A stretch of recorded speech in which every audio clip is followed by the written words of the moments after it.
welcome to another episode of the Unwanted Opinions podcast. Jay and I are finally back after another, what was it, Jay, about a 2-week hiatus. Too damn long. There, you got Christmas and New Year's and traveling and, you got all that kind of shit. So, yeah, it happens. So, but we're back and we're going to talk about the NBA a little bit. We're finally going to get on here and talk about the NBA. We've got all the playoff matchups now in the NFL from Week 17, so we know we've got a loaded Saturday and Sunday next week, 3 games each day, which is pretty cool because they got the one added extra team. We'll talk a little bit college football playoff. Jesse's Buckeyes got a huge victory on, what was it, Friday or Saturday? I don't even remember which day it was. Friday. That's what I thought it was. And I'll just give them a shout out right here. My Ball State Cardinals got their first ever bowl game victory over San Jose State. So that's pretty awesome. Chirp, chirp. Congrats to the Cards. Jay, you got a little something to say about that? No, other than chirp, chirp, I guess. But that's pretty impressive. First bowl win in history. So it was a pretty cool day for all of us. My family's got a lot of Ball State alums, so we all watch it together at my grandma's house. So that was pretty cool. All right.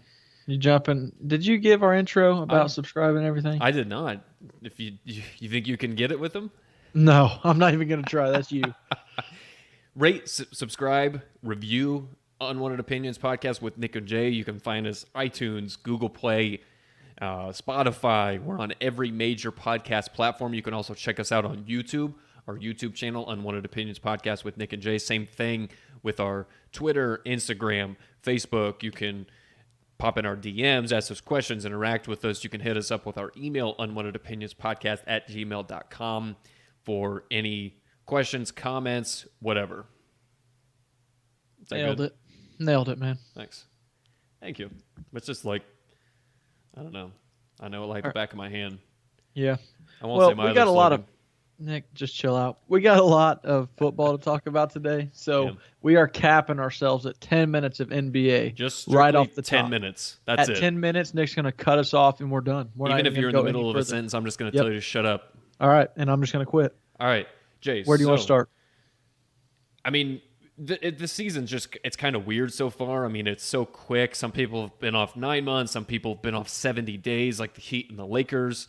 I mean, so I think it's going to be really hard to judge what teams are until, I think, after the All-Star break, which is sometime in March or February. I really don't even know anymore with this weird calendar that the NBA is doing. But, I mean, I like what I've seen so far from some teams. Obviously, you got your contenders in the East and the West. I think Lakers, Clippers. I mean, I don't know if the Suns are for real, but right now they look pretty damn good. The Nuggets have struggled hopping out of the gate. And then in the East, Philly looks really good. Boston's still missing Kemba Walker, but I think they've looked pretty good. Miami's struggling out of the gate. Toronto's horrible. The Pacers have looked pretty good. The Nets have got all this hype, but I'm still not buying into all of them so far. Let's take a minute on the Nets because coming into the season, after, the LeBron and the Lakers just won the championship last year and put all the Clippers talk to bed, they had to jump on a new bandwagon, the next team that was going to just dethrone the Lakers and not let them win a championship. And quickly became the Nets. Absolutely. Because KD and Kyrie teamed up, 2 superstars, 2 top 10 players in the league on the same team. No, I'm not putting Kyrie in the top 10. But anyways, I know what you mean. A lot of people would. Yeah. So, I'm not a big Kyrie guy myself. But a consensus, I would say most people would put Kyrie and KD top 10. No worse than top 15. KD being a top 3 player in the league. For sure. So the Nets, they're the ones that America's chosen is going to dethrone the Lakers this year. Mm-hmm. So far, sitting at 3-4.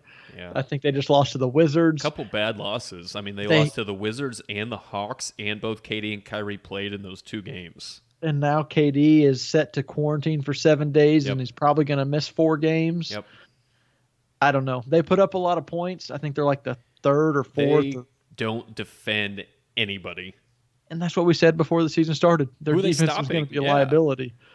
Once they run into a team that can score and defend, that's going to be rough on the Nets. So, and like I was texting you the other day about them, I was just telling you, I was like, I worry when they get into a playoff setting if they face a team that's a lot mentally tougher than they are. Like, I think you could easily have said Boston last year in the conference finals against the Heat were the better team. They definitely had the more talented players. It was just Miami was a better team. They were a better coach, and they were tougher.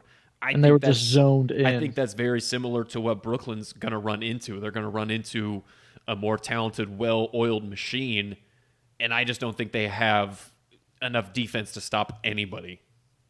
And they've got two guys that can't get out of their own way. I mean, you got Kyrie always saying shit. KD never wants to talk to the media, and then they blow that out of proportion, and then he gets pissed off. So who's going to get pissed off first between the two of them? And then is Kyrie going to start yelling at some of the younger guys? I mean, are some of the younger guys going to get pissed because they didn't get the ball enough? I don't know.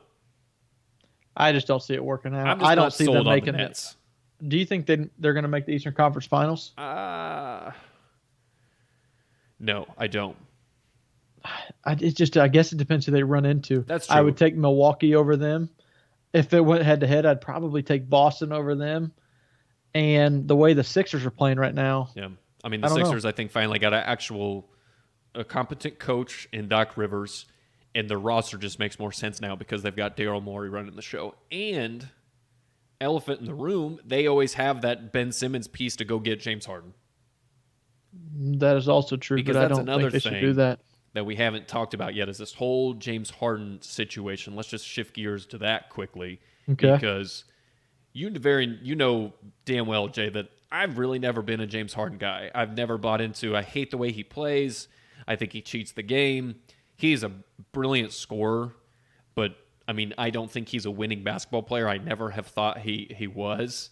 And now this whole thing where he's just, whatever you think about the COVID protocols, whatever you think about it, it's still the rules, so you still have to follow them because every other player in the league is following them and obeying what they're supposed to do, and James Harden's just going out and thinking he can do whatever he wants because he's a superstar, and the Rockets are scared to fine him or do anything, and he's basically doing whatever he wants. And that just pisses me off. It makes me just not like him as a person, let alone a basketball player. So I don't know what the Rockets are going to do with James Harden, if they're going to trade him, keep him, what they're going to do. I don't know. He's still got 2 years left on his contract, so he doesn't have that much leverage because if he sits out, he's not going to get paid. And I think everybody else knows he likes his money. You know, and what really pisses me off is the league will cater to him. He can do whatever he wants, and somebody will still trade for him, no matter what he does. I have no clue if he will get traded or where he'll go. I don't think he should go to the 76ers. If I'm the 76ers, I'm not trading Ben Simmons for him. Well, and I mean, they've got this so far. What they're doing is working early in the season. I mean, I don't know if they want to ruin that. They might have the best defense in the league. That's what they should have had last year. I know. That's why I was so high on them last year, and I'm almost scared to get back on their bandwagon because they were so bad last year in the playoffs. But, I mean, I don't know. I mean, I don't really have much to say about the Lakers because I still think the Lakers are the best team in the league. They got Schroeder and Montrezl Harrell and Wesley Matthews. They're better this year than they were last year. Definitely. They're deeper. They're more experienced. They've got now Anthony Davis doesn't have the weight on his shoulders of not being a champion, saying they can never win it or anything. So he's got that off of him, lift him to play. I just don't think you've seen their best yet so far. I mean, they're 7 games in and they're still 5-2, but I still don't think you've seen their best basketball. Me either. It's hilarious to me watching Marc Gasol try and run up and down the court. He looks so slow. Yeah, he does, man. He's only playing like maybe 20 minutes a game, but he looks so slow. He's there for defense and rebounds. He's going to come in handy if you play Denver in the playoffs. Yep, put another big body to throw at Jokic. That's really the only guy in the West you have to worry about with Gasol, who Anthony Davis probably won't want to bang with for 48 minutes a game, or Jokic, that is. So you got Gasol to do that. The Suns, I mean, they're playing pretty well. Good. Right now, I think they have the lowest opponent points per game in the league, which their defense surprised is number me. 1 so far. Yeah. I mean, that's a credit to Chris Paul. I think that's a credit to Monty Williams and Devin Booker and DeAndre Ayton buying in to the defensive end and actually playing winning basketball instead of just going out and trying scoring 70 points a game and being hot and flashy and the guy that you want to check out on Instagram to see his highlights. I mean, because that's not what all basketball is about. If you want to win, you actually have to work on defense because offensively you work on your craft, but defense is a lot of effort. How many minutes we got left? About 3. All right, quick thoughts. What do you think about Oklahoma City and Dallas both sitting there at 2-3 and 2-4? Well, OKC obviously is rebuilding. I mean, they really only have one building block in Shea Fuck, you can throw Gilgeous. the Nuggets in there too, sitting at 2-4. Yeah. Honestly, the Mavs, you were higher on the Mavs than I was. I didn't think they would be that Correct. great until they got Porzingis back because they also don't play any sort of defense whatsoever. And No, Luka's and they're not putting up as many points as I thought they would. shooting terribly this year from 3. I think he's only shooting like 16% from 3. So they haven't looked all that great. But again, they're missing their second best player, who is probably a top 30 guy in the league, and Porzingis when healthy. The Nuggets, I've actually been surprised. The Nuggets are a team who everyone, including myself, was really high on, and they're another team that hasn't wanted to play much defense. They can't stop anyone. No, they can't, and that's a huge thing with losing Jeremy Grant, even though he got way overpaid by the Pistons. But Michael Porter Jr. stepping into that role where he's got to be the third star, essentially. He's got to be the guy. And you know he ain't playing defense. We saw that last year. He is a scorer, and that's about it. Yeah. So, all right, we can move on. I mean, well, just real quick, the Bucks are 3-3. I mean, they sold out for Drew Holiday to try and keep Giannis, which he signed the Supermax, which is great for the league. But I thought they would be worse in the regular season because I don't think they would care as much as they had in the previous few years. And I feel like they're trying different stuff opposed to what Budenholzer did for 10 years that just never worked in the playoffs. So I feel like they're trying more stuff. So I expect them to be worse in the regular season, but better come postseason. and I think they're fine. They have the best point differential in the entire league, and they average the most points per game offensively. Yeah. So I'm not worried about the Bucks at all. I still think they're probably the best team in the East. Jay, your boy Zion's got to lead the Pelicans of the playoffs. Hey, motherfucker, they're sitting right now at what, 4-2? Is that where they're at? Yeah, they're 4-2 so far. Yeah. Yeah, 4-2. I told you. I said if Zion lifts the team to the playoffs, and really, truly, I don't even think he's the best player on the Pelicans. I think Brandon Ingram's their best player, but that's just me. You can call it hate, but It is hate. For sure it's hate. that's just my opinion. I just think Zion is who he is. I don't think he's... and shout out to Steph for putting up a career high. That 62. was just damn impressive to watch after everybody Yeah, it was. Which is fair and unfair to an extent, because if he's supposed to be, which he is, he's a Hall of Famer, he's one of the greatest point guards ever, but he's got to be able to lift his team to the playoffs, because every other superstar star has been able to at least get their teams to the playoffs. Like when it was just Westbrook on the Thunder, he at least got the Thunder to the playoffs in the West. So Yeah, when it was just Anthony Davis, he finally got his team to the West. exactly. I mean, he took the Pelicans to the playoffs twice. I mean, you've seen what LeBron did. He carries team to the finals, and I don't think Steph can do that. But Steph, there's a lot riding on him because he needs to get the words of the playoffs, because that's going to look bad if he doesn't. I agree with you. Yeah. We'll see how the season shakes out. I mean, they got off to a rocky start, but all right, they also don't defend anybody, but they did get Draymond back, and he was a huge difference last night defensively for him. you want to go NFL or college football playoff next? I'm good with either one. Let's go NFL and then finish with the CFP. All right. What do you want to? You want to start just with last night's ugly, which I really don't know why they picked this game to be the final game of the season. Of the I don't know either, but it lost me some fucking money, Nick. 9 Washington football team against the 4-10-1 Philadelphia Eagles. That really surprised me. I mean, you could have put a much bigger brand in that slot.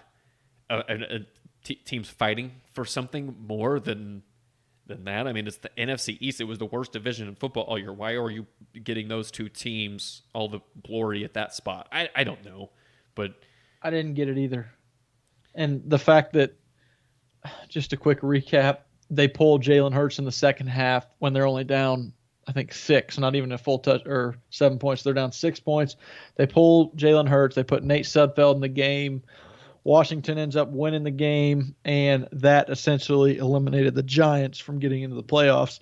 Now Giants fans are pissed off at Doug Peterson for pulling Jalen Hurts. Which, side note, they have nothing to be mad about because their team won 6 games. That's exactly what I was about to say. I just want it to be known, I have no problem with what he did. I can understand a Giants fan being upset that they didn't make the playoffs, but in no portion of your brain, body, whatever, should you be upset with anyone related to the Eagles. No. You did this to yourself. Absolutely. What Doug Peterson decided to do with the Eagles, let them figure that out. But you should be upset with yourself because you allowed yourself to win 6 fucking games and thought you should deserve to be in the playoffs. Yeah, I'm pretty sure they had a 3-game stretch in the middle of December where they only scored 2 offensive touchdowns. And then Joe Judge to come out, I think I just read not too long ago, he said it was basically cheating the game. Yeah, he did say that. There was a bunch of people saying that this morning. Yeah, I don't get it. All day. To me, if I'm I need to know why Doug Peterson did it, but my thought is he either wanted to see what Nate Sudfeld was behind Jalen Hurts, yes, or he decided, fuck it, I know what I got in Jalen Hurts. I'm cool with riding him into next year, but if we win this game, we got the 9th pick, or we can lose this game and get the 6th pick. I'm taking the 6th pick over the 9th pick, whether I win 6 games or 5 games. Because they were making the playoffs regardless if they won or they didn't lost. have a chance, so I'm going to take the basically a top 5 pick over the 9. Well, and I heard today some of the Eagles players, and I don't know if they all kind of huddled up and said, hey, let's all have the same message to the media, because this is what Jeffrey Lurie, the owner, told Doug Peterson to do if they were close in earshot to get a better draft pick. But they apparently said this was the plan all week long, was to get Nate Sudfeld some reps. And they just happened to do it at the start of the 4th quarter. Yeah, it was an odd time to do it. It was, and it looks bad, but if that's the plan all along, then that's the plan. I mean, they owe nobody anything. Exactly, anybody. I mean, they can do whatever they want to do. If they wanted to rest all their starters, they could have. I mean, they probably would have got fined, but fuck it. Yeah, I heard someone else bring this up, which was a valid point. No one got pissed off when the Bills pulled Josh Allen. Exactly. No one got upset that the Steelers decided to rest Ben Roethlisberger and play their backup quarterback against the Browns. There was playoff implications riding on that game, and they chose to sit Big Ben. Yep. But because it was on Sunday Night Football, national media, the Giants are a big brand, the Eagles are a big brand. It's just a story for everybody to talk about. Washington's been in the news a lot, especially with the name change, the release of Haskins. Ron Rivera's battling cancer this year. They've been kind of a sort of a train wreck all year, really, if you will. Because if this game was played in the middle of the day, nobody would be saying anything. Absolutely not. If they would, exactly, no one even would have known. Yeah. So it would not be a national story. But, I mean, just to piggyback off of Washington winning, Tampa, I mean, they killed the Falcons. I mean, the Falcons suck. They're one of the worst teams in the league. I wasn't impressed at all. I know everyone was praising Tom Brady for throwing 40 touchdowns or whatever, but I mean, look at how many he's thrown against call me when he beats a good team. Teams. I mean, this is going to be another Tom Brady rant, because this is the most Tom Brady thing ever. He gets into the playoffs, and again, he's going to play a team this year with a losing record. I mean, he's 1-5 this year against good teams with winning records. The only team they beat was Green Bay at home. They killed the Packers. Yes, they did. And then the Packers, ever since then, have looked like arguably the best team in the league in all of football. So, and if I remember right, is my memory correct that in that game, I think the defense started out with like 2 turnovers and just was all over Aaron Rodgers? 6, and then they had another pick that got them at like the 7-yard line. Yes, that's what I thought. So automatically they jumped ahead, and the Packers, you knew they were going to be throwing, so the Buccaneers defense was just all over him all game long. If the Packers would have got off to a good start, it would have been a different game. I mean, it's just the luck that carries with this man is unbelievable. It's going to run out in the playoffs. It's unbelievable. And honestly, I'm not even sold that he's going to beat the Redskins. I'm not either, because I know their offense is putrid, but that front 4 is going to get after Tom. It is. The front 7 Chase Young. Get after Tom. Chase Young. Did you hear what he said? What Chase Young? He said, "I'm coming, Tom." Yeah, and that's a scary guy to be coming after you. Yeah. And so is the other 4 guys they've got up front, and Montez Sweat, Daron Payne, Jonathan Allen, Ryan Kerrigan. And I mean, Ron Be Rivera's prepared. had a little bit of success against Tom Brady in his career. So, Not only that, when Tom Brady's rushed, we've known his entire career when he's rushed off the spot, he does not make accurate throws. no, he does We've not. said this all along. When he faces a good pass rush, he looks average to below average. When he faces no pass rush, he looks good. Hence why the Falcons, one of the Atlanta. worst pass rushes in the league, he goes off for 44. Yeah. We're going to find out real quick. Like Yeah. when he went against the Saints, how many they put up against? 3. I think yeah. So And he threw. I'm not saying that Washington's going to hold him to 3, but I'm telling you right now, if Alex Smith plays, do not be shocked at all if the Redskins pull this off. I would still probably lean Bucks just because the talent difference is so dramatic between. It's. I mean, especially if you look at offenses. I mean, oh my God, the offenses aren't even close. Include the defenses. I mean, go player for player, and the Bucks have a way better team. They should win this game easily. They do. They definitely do. I mean, and that's credit to them drafting and I mean finding good. I mean, they found Chris Godwin in like the 3rd round. I mean, they were able to sign Pierre-Paul and when nobody wanted him, and Ndamukong Suh, kind of same thing. Devin White early in the 1st round. Levante David's been there for a while, so drafted Antoine Winfield on the back end. There you go. Carlton Davis stepped up at corner. Their corners have actually played pretty well this year defensively. So I mean, and they're a much better team than Washington. I mean, clearly, I mean they're 11-5 and Washington 7-9, and have had like 9 quarterbacks play this year. So yeah, Cowboys Giants, no comment. Nope. Jets Patriots, no comment. Nope. Vikings Lions, high scoring game, no it defenses. was actually kind of really fun to watch, but Yeah. no playoff implications or anything. So Steelers Browns. Steelers almost pulled off the upset. Mason Rudolph. Does that make you feel good as a Browns fan that you barely beat the Steelers B team?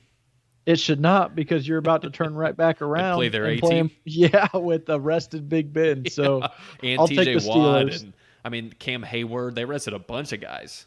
yeah, and you won by 2. So Yeah. I will take the Steelers in Yeah. this second round. I mean, or that's in this first cool round. for the Browns. I mean, the Browns hadn't made the playoffs in 18 years. I mean, 2002. we were 8 years old the last time they made the playoffs. Man, Yeah. I mean, that's just It is pretty crazy. cool, and that might have them so hyped up that they might do something in the playoffs. But And I think they can play the Steelers good. I'll lean Steelers in that one just because I think the Steelers are the better team. But, I mean, this is something definitely for Cleveland to build off of because, I mean, they look like they've got their head coach and Kevin Stefanski. I mean, he's a guy who can definitely be in the running for Coach of the Year. I mean, they figured out offensively that Baker's not going to put up 400 yards and 6 touchdowns like he did at Oklahoma. It's a run-first offense. You've got a good pass rush. You build off of this. For next year, you get experience. So, hey, and I mean, Big Ben and the Steelers, they're getting old. I mean, that division is going to be up for grabs. So, there you go. That's something to look off of. But I just don't – I think they're one and done in the playoffs, the Browns. I think the Steelers come out hot. I think people forget the fact that the Steelers did not have a bye week the entire season because of all the COVID shit. They never got a bye. They had a couple weeks where, they had 9 days in between games, but they never had a full bye week because a couple of their games was pushed around because of COVID.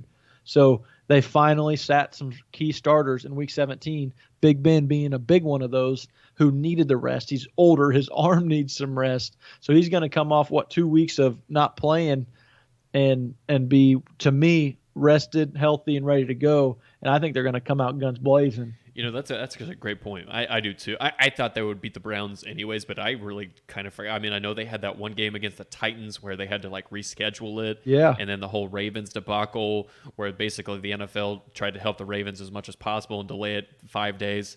But that's actually a really good point. I'll lean Steelers in there because, again, I mean, the Browns at home could barely beat the Steelers. And when they played in Pittsburgh earlier in the year, I think the Steelers beat them 30-6. I think TJ Watt's going to go off Yeah. against Baker Mayfield. Yeah, which I think the Browns will get Jedrick Wills and Wyatt Teller back, which is huge for their offensive line. But still, I'll go Steelers in that one. Ravens Bengals. Ravens literally ran Yeah. up and down the field and did whatever they wanted to the Bengals. And they Dolphins, get a rematch with the Titans in the playoffs. Yes, they do, which will be a very interesting matchup because last year the Titans beat them. Pretty handily at home in Baltimore. I'm going to lean the Ravens this time around. I kind of like what the Ravens are doing. And before we talk about the Titans a little bit, what Derrick Henry did this year, I mean, he's not probably going to get any MVP votes, but what this dude did, a 2,000-yard season, I mean, he was absolutely the engine behind the Titans offense. Dude is amazing.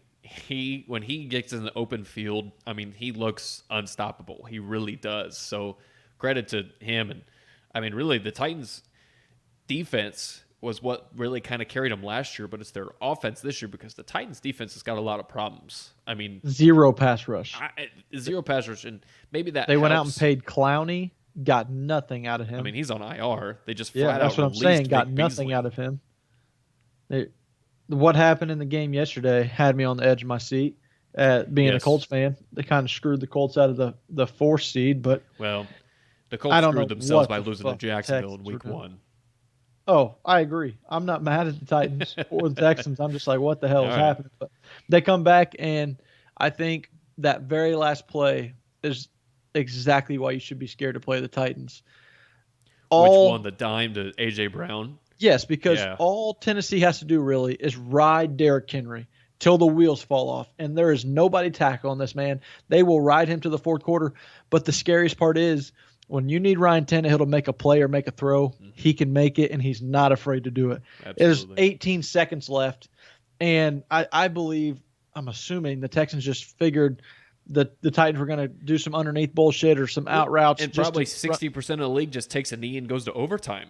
Exactly. And he comes out and A.J. Brown runs a deep post, it looked like, and Tannehill just dimes him 40, 50 yards downfield. Ball. Like it was nothing. And there it goes, ends the game. So I think they're scary because of how good their run game is and how good Tannehill is off of the play action. Mm-hmm. And they it's are. Just, and their defense is awful. I mean, really, like you said, it's really bad. It is. But the strength of their defense is their run defense because their pass defense is terrible. They have no pass rush and their corners suck. So, but I mean, the strength of Baltimore's offense is basically a clash of styles why Tennessee was able to beat them last year. So, I mean, I think it'll probably be a little closer than it was last year, but I actually kind of like the Titans in this one because I just worry. I just worry about Lamar and throwing the ball. I mean, a little bit because he hasn't been as good this year as he was last year. I think that has a lot to do with some film study and in the fact that, I mean, if they key in on the run game and that's what they know they got to do, and Vrabel had success at it last year, and Baltimore's defense isn't as good as it was last year either, and the strength of Baltimore's defense is their secondary. So it literally is just a clash of styles for these teams, and I think it favors Tennessee. It is, but I actually think it favors Baltimore. 1, I think they have a bad taste in their mouth from last year. 2, they both run the ball really, really well. So their offenses, I will say, is a wash. They're both fantastic at running the football. And Lamar off of play action is dynamic, and Tannehill off of play action is dynamic. So I will wash their offenses. I believe Baltimore has the better defense and definitely the better kicker and special teams. Yeah. Well, they definitely have a better kicker. I mean, the Titans have gone through, 7 kickers this year, and they were lucky Romeo Crennel called a timeout because the kicker missed. And then on his second kick, he doinked it in. I thought he made it on the first one. The rest threw their hands up. It did look like when it was live so he did make it on the first one? Missed. But yes, the rest put their hand up that he made it. So I was like, I thought he missed the first one, actually. So I must have just been apparently looking at something else at the time because I thought he missed, but I knew Romeo called the timeout, so it didn't matter. And then it doinks off of the upright and goes in. Yeah. Like we can talk about the last matchup in the AFC with the Colts and the Bills because the Colts barely squeaked by Jacksonville. I mean, it was much closer than it should have been all game long. I mean, they jumped out to a fucking 17 or 20 to nothing lead. It was a 20-7 lead at halftime. I don't know if it was. I think it was 17-0, and then the Jags scored, and then the Colts got a field goal right before half. But, anyways, it's very lukewarm on the Colts going into the playoffs that way because of who their opponent was, and they should have just mopped the floor with Jacksonville in a very convincing fashion. Running the football, they looked amazing. Jonathan Taylor looked like the next coming of Adrian Peterson in that game yesterday. I mean, he was incredible. It was just the passing game, especially in huge passing situations. Rivers just really couldn't get it done. And that scares me going to Buffalo in the cold against a defense that's played very well of late and against an offense that basically looks unstoppable. Yeah, if I were to just tell you, okay, I got a team where it's an 11-4, or it would have 11 and been 5. they would have been 10-5 at the time, Oh, okay. fighting for their life for the playoffs. They're playing literally the worst team in the NFL, who's guaranteed to have the number one pick, who's won one game all year, and the 10-5 team is going to have a running back that runs for the ninth most yards in NFL history in one game, goes off for 253 rushing yards, but at the end of the third quarter, you still don't know who's going to win. How does that make any sense? It doesn't. And somehow it happened to be that way, and then the Colts took off late, and Jonathan Taylor ends up securing the victory for him. Does not make you confident coming off a 28-14 win against the Jaguars when you're literally fighting for your playoff life. It was only a 6-point game with 8 minutes left in the fourth quarter. Yeah, and now you got to travel to Buffalo to play a team who looks like they could put up 50 on any given Sunday. And I might have spoke too soon, 2.5 weeks ago or whenever I said that I'm not 100% sold on Buffalo's offense, because they might have heard what I said, and they I sent Josh Allen the clip sticking it to on me. Twitter. And they look unstoppable right now offensively. On the other side of the ball, we were not very worried about Tua. I'm patting ourselves on the back again. We have not been sold on Tua since when he was at Alabama. He didn't have his savior, no, Ryan Fitzpatrick, back there. He looked like a bottom 5 quarterback in the league. He looked very clearly the coaching staff doesn't trust him by what he can do on the field. They throw a lot of checkdowns. Doesn't really take shots deep. He threw, I think, 3 interceptions, 3 picks, 1 return for a touchdown. Well, essentially, it was a playoff game, and he was either scared, not ready, wasn't prepared. I don't know what it was, but, I just don't think he's all that great. I never have, and I never will. I think he is who he is. I don't know if there's much better of what he's going to get. He can make improvements, absolutely. But to me, I've said this from the beginning. You can go back and check. Both Jay and I, we've had this same exact feeling on him forever. We've said he is an average starter in the NFL. Yeah. He was never Russell Wilson to me. He was never even Kyler Murray to me, honestly, because I don't know. I just never saw that in him ever. You brought up a great point today. Just looking at numbers, you could make an argument that Mac Jones is the better quarterback at Alabama right now, and nobody's talking about him being some god coming into the NFL who's arguably the number 1 draft pick, number 1 quarterback coming out, who's going to save a franchise and all this. They're looking at him as a bottom of the first round quarterback, maybe second round quarterback. Who's going to sit for a year or two. Because everything that we said about Tua that nobody wanted to acknowledge, they're using those same points about Mac Jones. Yep. They're saying he's surrounded by all this NFL talent. He's got Devonta. He's got the best wide receiver in college. He's got another superstar in Jalen Waddle. He's got the best running back behind him, a great offensive line, and a great defensive head coach in Nick Saban. But you could say the exact same thing for when Tua was there. And we were. I know we were, so I don't see that much of a difference between Mac Jones and Tua. I don't either.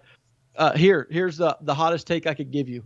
I would not be surprised if Mac Jones comes into the league and does just as well or better than Tua over his entire NFL career.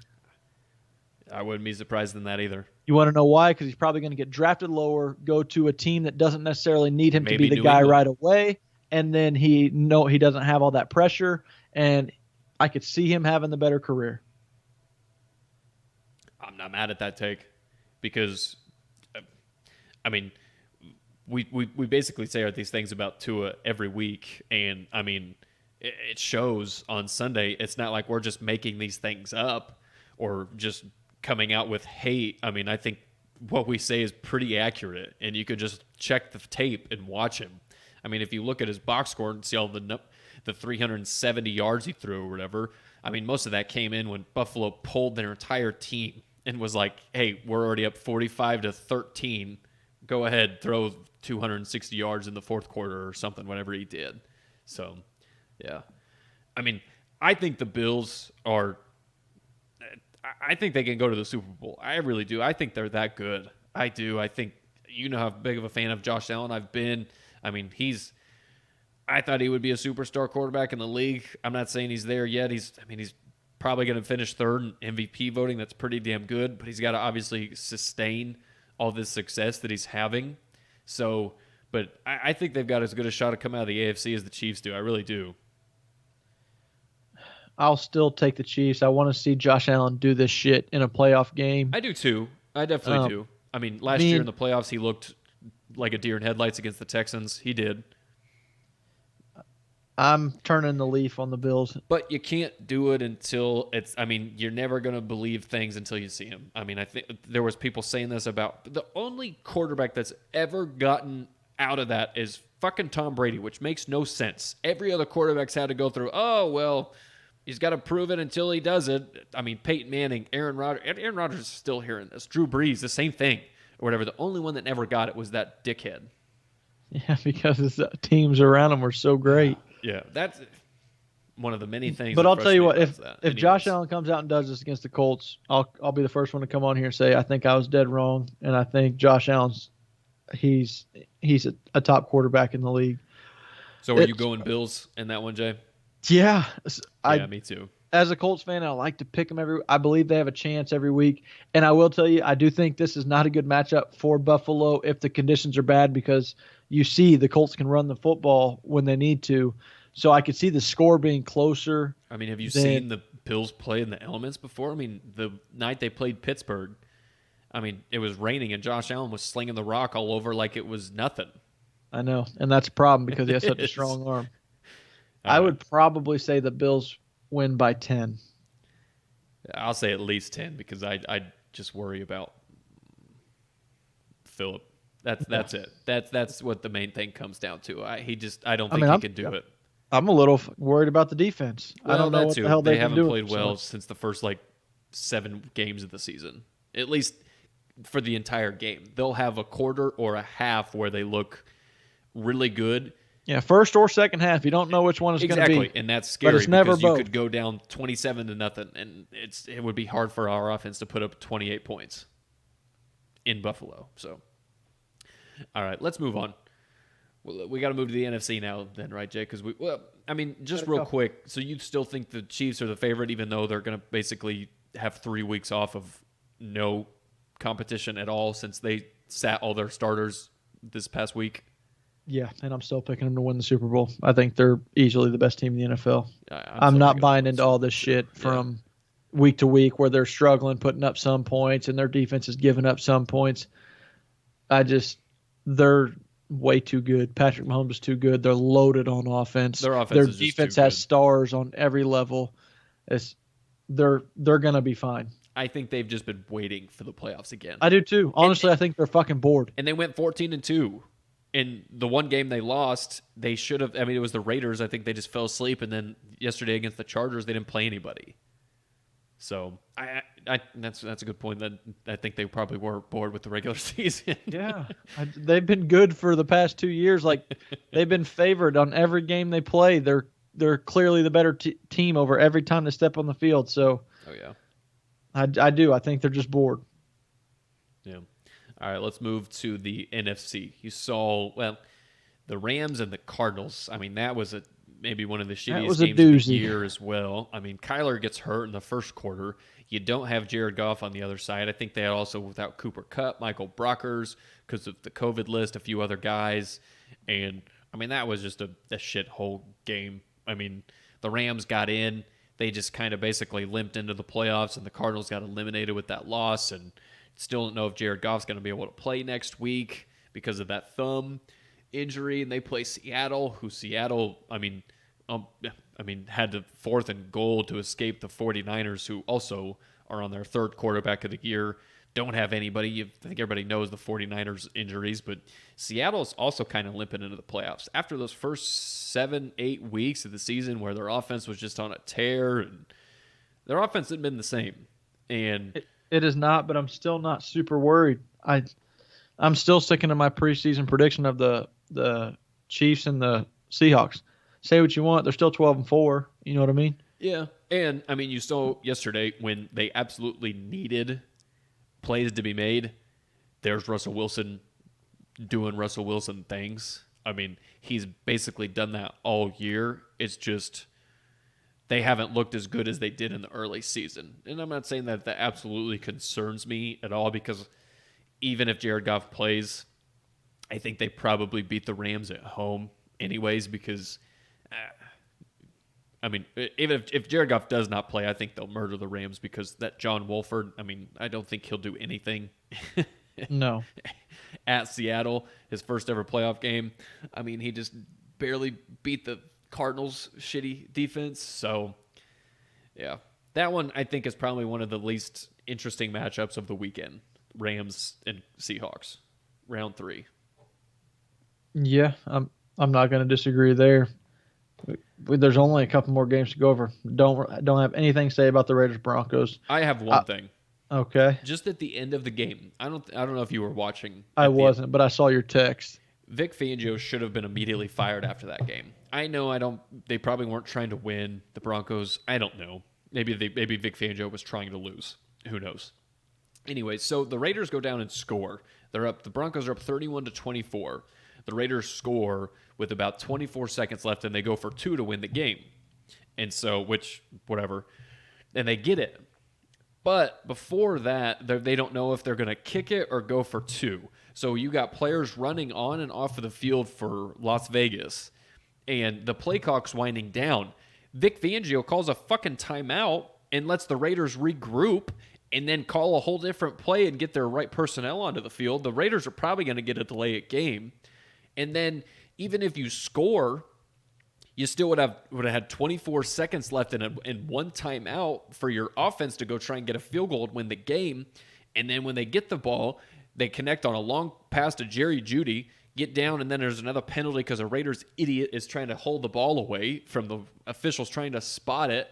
And then you try a 63-yard field goal with 9 seconds left. You would have had a timeout in like 12 seconds to try and get at least 10 more yards to get a better field goal for Brandon McManus. Just the incompetence with coaching in the NFL is baffling to me. I mean, at the end of games, getting paid millions of dollars, and they just can't figure these things out. Like, don't you practice this shit? Apparently not. It's just stupid. And I know that games means nothing to either team. I just was mind blown, the idiocracy that I saw. So yeah, this was the first time I've actually heard anything about it other than your text message. Just plain so listening stupidity. to you describe what happened, I'm just sitting here shaking my head, not understanding what was going through his mind.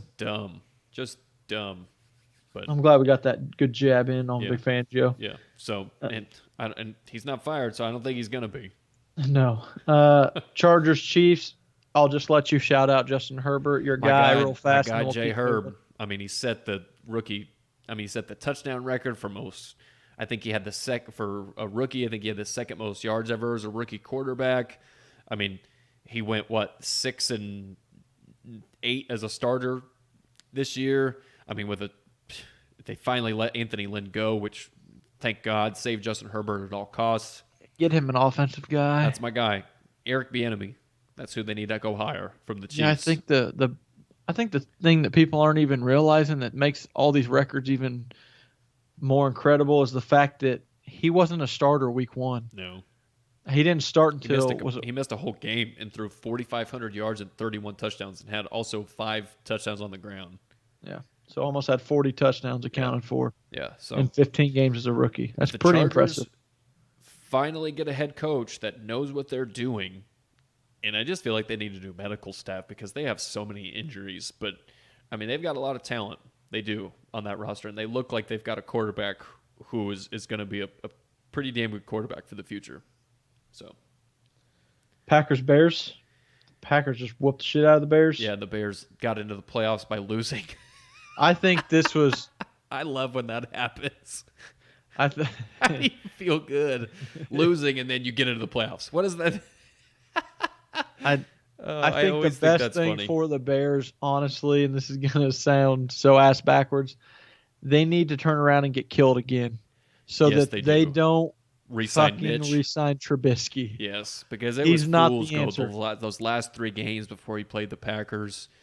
Our offense was putting up like 40 points. That's exactly my brother-in-law is a huge Bears fan, and I was telling him I was like, dude, I was like, if you guys go win, I was like, they're gonna re-sign Trubisky and he's just gonna start sucking again. Yeah. You need to chalk this season up with an L and honestly hope that you come out and get murdered again. Just so there's no doubt in anyone's mind he's not the guy. Move on. Yeah. I mean, because if you Uh, re-sign him, then you got 2 quarterbacks with a big contract that you can't get rid of. nope. You're Foles done. and Trubisky. I mean, they play the Saints, and I think Nobody's trading for Foles. no. I mean, nobody. Who's trading for either of them? Well, that's what I'm saying. If you fucking re-sign Mitch, you're stuck with both of them because don't even Absolutely think about trading Foles away. no. I mean, I wouldn't take either of them. I mean, No. especially if they have huge contracts attached to them. I mean, you're going to have to give me picks to take them, like what the Texans did with Osweiler. Give me a second round pick. We'll pay him and then cut him. Yeah. Like Flip it someone on the like other side. Jacksonville. I don't know. How do you feel about the Packers? I think the Packers are really good, and they Aaron Rodgers. I think I saw. I don't know if it was McAfee or John Middlecoff or somebody tweeted this that this was one of the best fuck you seasons like of all time. What Aaron Rodgers just did. This is the best Aaron Rodgers season that I've ever seen. I mean, he is incredible. I mean, what he did this year with Devontae Adams missing a couple games and Bakhtiari missing a couple games, and really their defense has been kind of spotty all year. But what he's been able to do, 48 touchdowns, I mean, he just looks on another level right now. I think especially since they clinched home field advantage and teams have to travel to Lambeau in middle of January, where Rodgers is just unbelievable at home in the cold. It's scary for the rest of the NFC because, I mean, I think they're just as good as any team in the league. They've looked damn good as of late. I just still worry about when they run into a very good front four, front seven. Like they just get pushed around at the line of scrimmage, and they lost David Bakhtiari Yeah, for they the did, season. which is a huge loss. That is a big loss that I don't think is being talked about enough. And if you know who's a bad matchup for them, to me, clearly they need their quarterback, but the fucking Rams. Just if they can Yeah. just take Jalen Ramsey, I know Devonta Adams is gonna get his on a few other plays. Like he's just too good not to. But if you can get someone like a Jalen Ramsey to just stick on Devonta Adams, that's his go-to guy.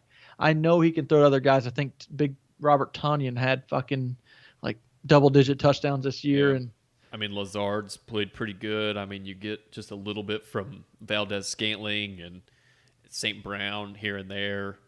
are you taking them to come out of the NFC? I think I am. Okay. I I'm think I sticking am. with the Seahawks. Yeah. Yeah. But I just don't, and especially because they get a bye. I mean, and they'll get most likely. I mean, they may get a rematch with Tampa Bay, with the Bucks, I mean, I'm not sure that the Bucks can go to Green Bay and beat the Packers. Especially, I mean, they blitz a lot and they've got a good front four and everything too. But I think Rodgers will be ready for that one because he'll be like, "All right, you did this once, but we were there and something happened and we weren't clicking on all cylinders yet." But I just really like the Packers, and I think it's a huge advantage of them that they don't have to travel. agreed. I wouldn't be surprised if the Packers come out. I need to see them. But I think the Saints got a really good shot too because the Saints, I think, are going to get Michael Thomas back for their playoff. I mean, they play the Bears. I think they'll kill the Bears, and I mean, they should get. I was on that train until I saw Drew Brees come back. I thought he actually looked pretty good in the couple I games that he's been back.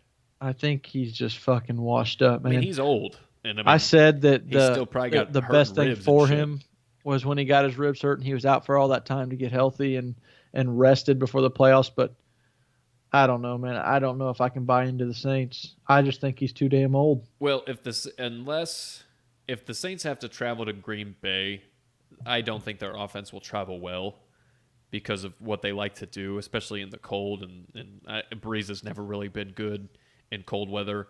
at all. So I think they're the second best team in the NFC, the Saints. But if they have to travel to Green Bay, I don't think they can beat them there. I think the only team in the NFC that can go beat Green Bay is the Seahawks because of Russell Wilson. That's the one That's what I team. think's going to happen. That's the only team that I think can go there and win. And it's That'd be a basically just damn because of good Russell. game. So Exactly. But I'll go. I'll back off a little bit of the Seahawks, but I'll go Packers, Chiefs in the Super Bowl. So both Chiefs one win. seeds. That's rare, man. That It is rarely ever rare. happens. You picking the Chiefs to win? As of now, it could change. We'll see. Can't give it away yet, but All right. probably. That's fair. How much time we got left? We can talk a little college football. I mean, we can go about 10 minutes. Like I said, I texted you earlier. You just go have your 5-minute love fest with your Buckeyes. It's not even. I want to talk about a couple things. One, yes, I think the Buckeyes deserve a lot of credit because no one picked them to win. Everyone was saying if there was any good talk about Ohio State beforehand, it was the fact that they might cover the spread. Not that they would win. I don't think anybody was giving them a chance to win, but that they might Not a keep it lot. within a touchdown. So the fact that they just came out and steamrolled Clemson, I was so happy. It wasn't even close. I mean, it wasn't even competitive, really, outside of the first quarter. No, and I think what made me the happiest was just the fact that I cannot stand Dabo Sweeney. He Really? is so You used to like him. so cocky. He thinks his shit doesn't stink. If it benefits him, he's all for it. If it doesn't benefit Clemson at all, he's outspoken against it. He was just, to me, beforehand, I'm in a big group text with some guys that they're SEC guys. There's one ACC guy in there, but they're always talking shit on the Big Ten, and they fucking the whole time nobody was giving Ohio State a chance, and everything that Dabo was saying leading up to the game, where he ranked him 11th in his coaching poll, which was absurd. That was just a troll. He at the beginning of the year, he was all for it was an unforeseen season. You didn't know what was going to happen, so he's not going to hold anything against anybody for amount of games played because we're doing everything we can just to play. And then all of a sudden at the end, his whole thing is I can't put them there because they didn't play 9 games. They only played 6 games or whatever he said. And all this shit he keeps saying. And I literally just texted in that group chat. I was like, dude, he's poking a bear that already didn't need motivation because of what happened last year in the playoffs. So I don't think this is going to end well for him. And then it comes out that Ohio State every day had that same score from last year's playoff up on the wall. I think it was like 29-23 up on their workout room. Everybody was taking it serious, and they just wanted another shot at Clemson, and it wasn't even a good game. They flat out destroyed Clemson in every aspect. Trey Sermon is the last couple weeks has just been a man unleashed. Yeah. Justin Fields, what he did, he has gained all my respect. Hats off to him just for doing that. He got, even though I texted you and I said I hate that rule, and I think targeting should only be applied to helmet hits, but I get it. The rule's the rule, whatever. It's fine. But just what he did going back in, because you could see how much pain he was in, he gained a lot of respect from me. And not that I didn't respect him or anything, but that just was another notch because of his toughness. That was just a badass move.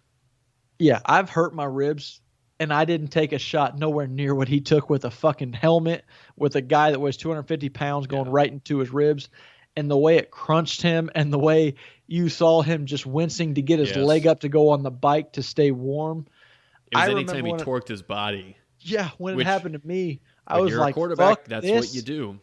And he just came in and overrode it and throws for 385 yards and 6 touchdowns and just torched one of the best teams in college football easily.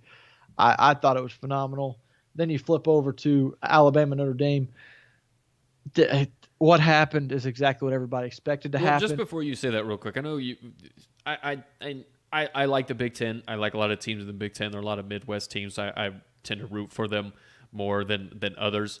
But, I mean, I think Ohio State's done enough and I hate Ohio State. I really don't hate them, but I don't care about them at all. I think they've done enough over the past really 20 years. I mean, really their whole entire history, but especially the past 10, 15 years when all these SEC teams have dominated college football. I think Ohio State's proven that they can hang with any team in college football. I think they've done that better than almost any team outside of the SEC. Them and Clemson, clearly, because Ohio State's essentially an SEC team just in the Midwest. They are, So, and they have just as many good wins as a Clemson does over the past I mean, 10 they years. put just as many guys in the NFL as damn near Alabama and Clemson do every single year. So I mean, they put more than Clemson, I'm pretty sure, but they don't quite have as many as Alabama, but nobody does. What Nick Saban's done on the recruiting trail, well, you get my point. I do. And all I was going to say was, yes, Alabama's an SEC school in the Midwest, and they have just as many big time and good wins as these other schools. It's just over the last few years, I think people hang on to the fact, and I don't blame them.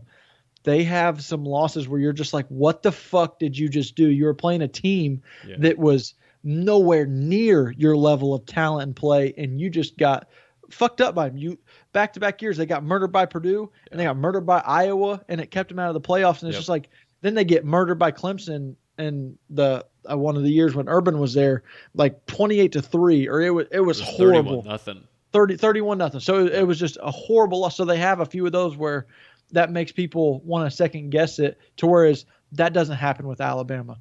Alabama, Never. if they lose, it's a very close loss, and you're just like, I don't know how that team beat them. But I mean, a couple of years ago, they got destroyed by Clemson in the title game when it was. But that was to the number 2 team or number 1 team at the time. You know what I'm saying? I mean, they lost to. I mean, you made that point about Ohio State losing by 30. I believe Alabama that same year lost by 30 to the same team. Yeah, and that's just my whole point was that's just a lot less rare with Alabama. So there's a reason that, and they've had a couple more championships in the meantime. So there's a reason that Alabama's ranked higher and looked at higher, and I have no problem with them being looked at higher. But just so you know, 2014, 2015, Ohio State did play Alabama, and they won, and they went on to win the national championship that year. So let's hope that the Big Ten can pull this one out and Ohio State can beat Alabama in the national championship. Forward to Alabama, Ohio State. For your Buckeyes to win, Jay, what needs to happen? Their secondary's got to step the fuck up. They played okay against Clemson, but they played okay because their defensive line did such a great job against Clemson's run game and getting pressure on Trevor Lawrence. There was a couple plays where it was busted coverage with guys wide open, but the defensive line got in there so fast he just missed the ball. He missed the throw that would have been walk-in touchdowns. One of the receivers for Clemson put my boy Sean Wade on a highlight reel where I got it sent to me by like 3 different people to where he made him fall over and look like he was in a lineman stance pointed towards the sideline while the dude's just standing there butt naked ready for the ball. So this strength of Ohio State is easily their offense and their defensive front 7. Their biggest weakness by far is the back end. Sean Wade is not going first round next year. If he would have went pro last year, he'd have been a top 15, 20 pick, or if he couldn't have gone pro. But if he would have stayed out and opted out like he was going to, I guess he could have gone pro. But either way, he'd have been a first round pick last year. He's not a first round pick this year. And they're back. But Marcus Hooker, you're nothing like your brother. You fuck up a lot. We Seven Banks on the other side. He's no lockdown corner himself. So the worst part is that is Alabama's strength. They have some of the best wide receivers I've ever seen. Jalen Waddle is going to try to play in the title game. That I'm not so worried about because he's coming off so long of being out and coming off a pretty good injury. Yes, he is. So I don't know how he'll be. A damn good player though. But they still got Michi and guys on the outside that can just do great things with the ball. And they got a quarterback. I mean, they got to me the best running back in college, the best wide receiver in college. If Waddle is at full strength, maybe the most explosive player in college, and possibly the Heisman winning quarterback throwing the ball, and a good offensive line. The thing that benefits Ohio State is the fact that the weakness of Alabama's line is on the interior, especially with their center not being able to play, Landon Dickerson, and the interior of Ohio State's defensive line might be the best position group of all of them on their defense. They got 2 first-round defensive tackles playing, and they're big, strong, physical, and I believe they're going to be able to get pressure up the middle. So they're going to have to play another game just like they did against Clemson to have a chance.